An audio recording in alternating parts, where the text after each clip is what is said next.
ایک बादशाह महल की छत पर टहल रहा था कि टहलते टहलते उसकी नज़र महल के नज़दीक घर की छत पर पड़ी, जिस पर एक बहुत खूबसूरत औरत कपड़े सुखा रही थी।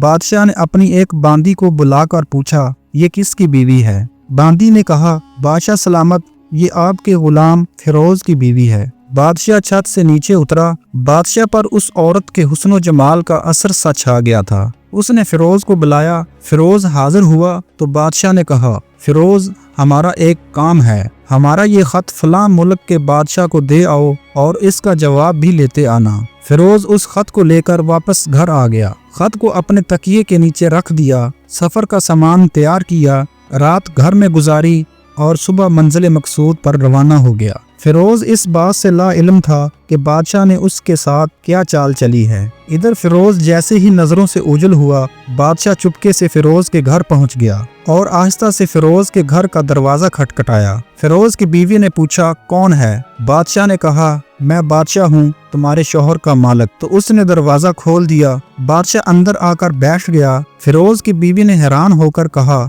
बादशाह सलामत, सब खैरियत है? यहाँ हमारे गरीब खाने में कैसे आना हुआ?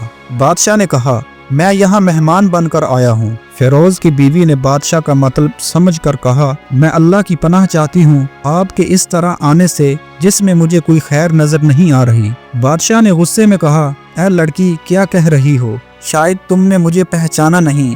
मैं बादशाह हूँ, तुम्हारे शौहर का मालिक। फिरोज की बीवी ने कहा, बादशाह सलामत, मैं जानती हूँ कि आप ही बादशाह हैं, लेकिन मैं ये कहना चाहती हूँ कि शेर को अगरचे जितनी भी तेज भूख लगी हो, लेकिन वो मुर्दार गोश्त नहीं खाना शुरू कर देता। और कहा, बादशाह सलामत, तुम उस कटोरे में पानी पीने आ गए हो जिसमें तुम्हारे कुत्ते ने पानी पिया है। बादशाह इस औरत की बातों से बड़ा शर्मसार हुआ और उसको छोड़कर वापस चला गया, लेकिन जल्दी में जाते जाते अपनी चप्पल वहीं पर भूल गया। ये सब तो बादशाह की तरफ से हुआ। अब फिरोज को आधे रास्ते में याद आया कि जो खत बादशाह ने उसे दिया था वो तो घर पर ही छोड़ आया है। उसने घोड़े को तेजी से वापस मोड़ा और अपने घर की तरफ लौट आया। फिरोज अपने घर पहुंचा तो तकिए के नीचे से खत निकालते वक्त उसकी नज़र पलंग के नीचे पड़े बादशाह की चप्पल पर पड़ी, जो वो जल्दी में भूल गया था। फिरोज का सर चकरा कर रह गया और वो समझ गया कि बादशाह ने उसको सफ़र पर सिर्फ इसलिए भेजा ताकि वो अपना मतलब पूरा कर सके। फिरोज किसी को कुछ बताए बगैर चुपचाप घर से निकल गया। खत लेकर वो चल पड़ा और काम ख़त्म करने के बाद बादशाह के पास वापस आया तो बादशाह ने इनाम के तौर पर उसे 100 दिनार दिए। फिरोज दिनार लेकर बाजार गया और औरतों के इस्तेमाल के कीमती कपड़े और कुछ तोहफे भी खरीद लिए। घर पहुंचकर बीवी को सलाम किया और कहा, चलो तुम्हारे मेके चलते हैं। बीवी ने कपड़े देखे तो पूछा, ये क्या है? फिरोज ने कहा, बादशाह ने इनाम दिया है और मैं चाहता हूँ कि ये पहनकर अपने घर वालों को भी दिखाओ। बीवी ने कहा, जैसे आप चाहें। बीवी तैयार हुई और अपने वालदैन के घर अपने शौहर के साथ रवाना हो गई। दामाद और बेटी और उनके पास तोहफे देखकर लड़की के वालदैन बहुत खुश हुए।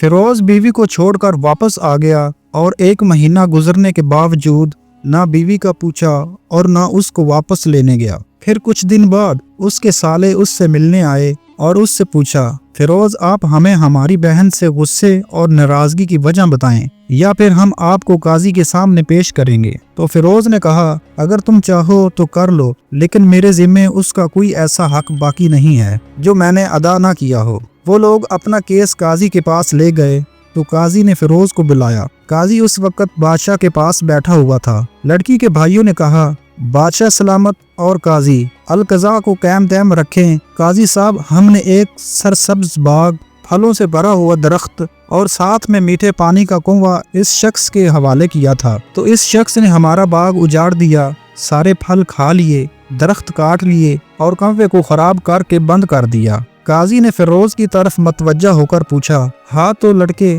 तुम क्या कहते हो इस बारे में? फिरोज ने कहा, काजी साहब, जो बाग मुझे दिया गया था वो उससे बेहतर हालत में इन्हें वापस किया है। काजी ने पूछा, क्या इसने बाग तुम्हारे हवाले वैसी ही हालत में वापस किया है जैसे पहले था? उन्होंने कहा, वैसी ही हालत में वापस किया है, लेकिन हम इससे बाग वापस करने की वजह पूछना चाहते हैं। काजी, हाँ फिरोज, तुम क्या कहना चाहते हो इस बारे में? फिरोज ने कहा, काजी साहब, میں बाग किसी बुग़्ज़ या नफ़रत की वजह से नहीं छोड़ रहा, बल्कि इसलिए छोड़ा है कि एक दिन मैं बाग में आया तो उसमें मैंने शेर के पंजों के निशान देखे, तो मुझे खौफ हुआ कि शेर मुझे खा जाएगा। इसलिए शेर के डर की वजह से मैंने बाग में जाना बंद कर दिया।